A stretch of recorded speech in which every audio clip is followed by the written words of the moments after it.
Tonight, police in Los Angeles warn of scammers and looters exploiting the chaos caused by the wildfires as winds threaten to whip up again.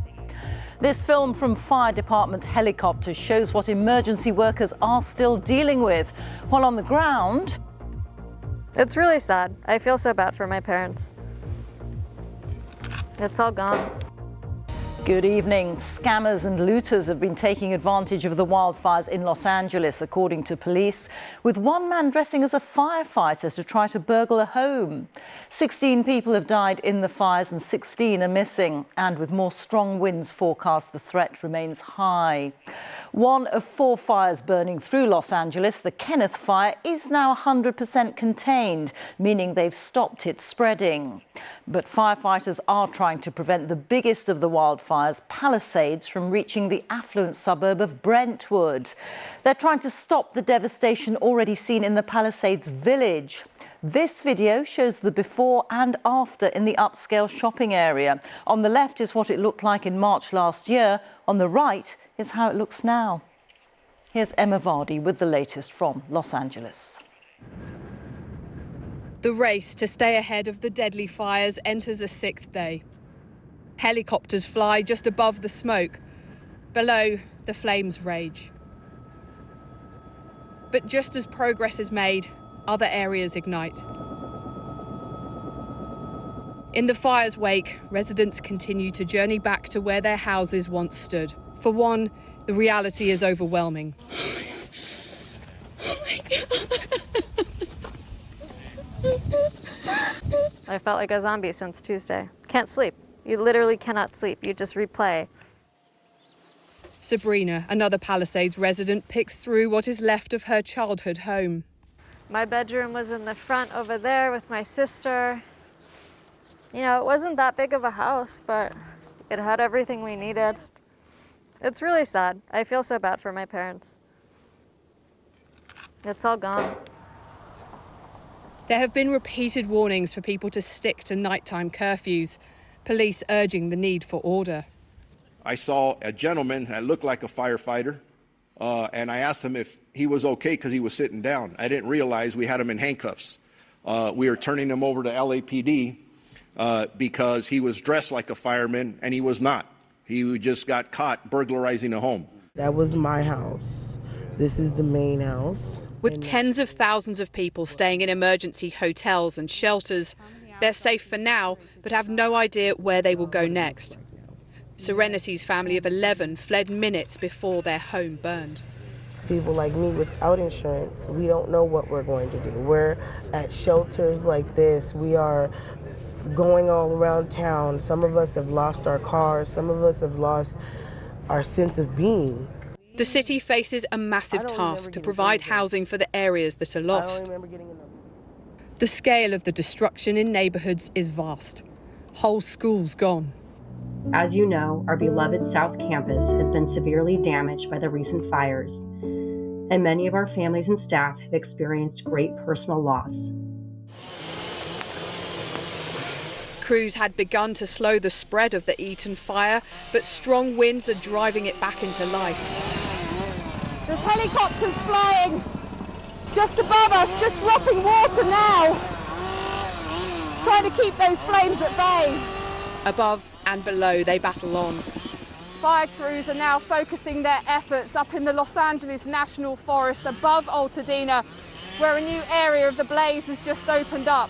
And there's a renewed sense of urgency because down here is a large NASA facility that the flames have been moving towards. 16 people have now died in these fires. They are already among the deadliest in California's history.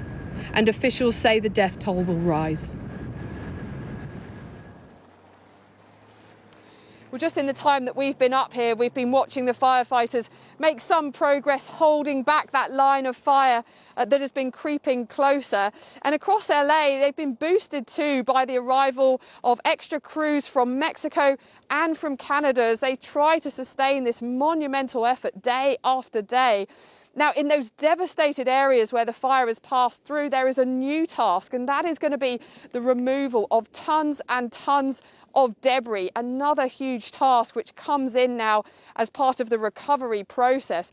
But as to that big question of housing, how are all these people going to be looked after? Well, one congresswoman I spoke today said it could take up to a year to help find alternative homes for those big areas of the city that have been wiped out. The fires have been burning in Los Angeles for 6 days now, and most of them are still a long way from being brought under control. City authorities said this morning that 7,000 structures have been damaged or destroyed. But the disaster may yet grow larger still. Another upmarket suburb, Brentwood, is now thought to be under threat as the strong winds which fanned the flames earlier this week gather force once again. The death toll has risen to 16, while 16 others are still missing. From LA, Romilly Weeks sent this report. Exhausted fire crews are facing a 6th day of battling the fires still holding parts of Los Angeles hostage.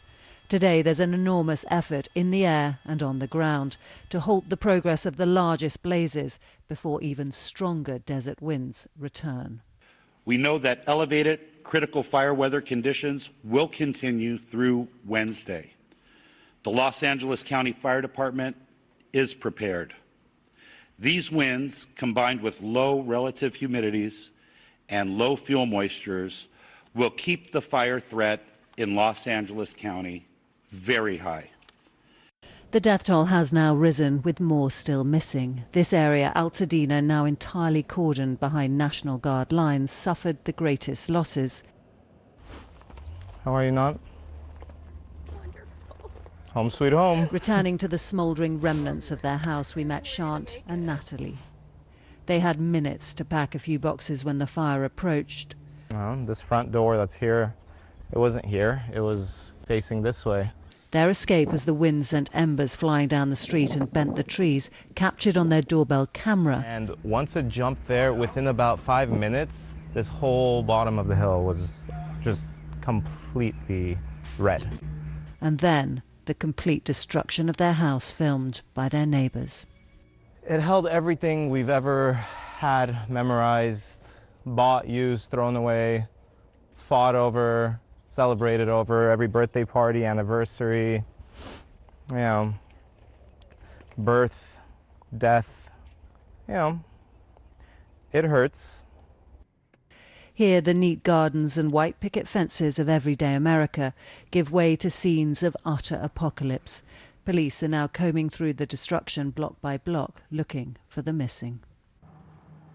It's the randomness of the destruction here that's so striking. In some areas, whole streets are gone. In others, just 1 or 2 houses like this one, where everything has been obliterated, even the car. Not so much a house as the memory of one. And then its neighbours all the way up the street, entirely untouched. There are strict curfews in place in the fire-ravaged areas, with the National Guard protecting businesses and homes from looters. So many here are trying to contemplate the loss of everything they owned, while the rest of the city watches the weather and wonders whether they might be next. Romilly Weeks, ITV News, Los Angeles.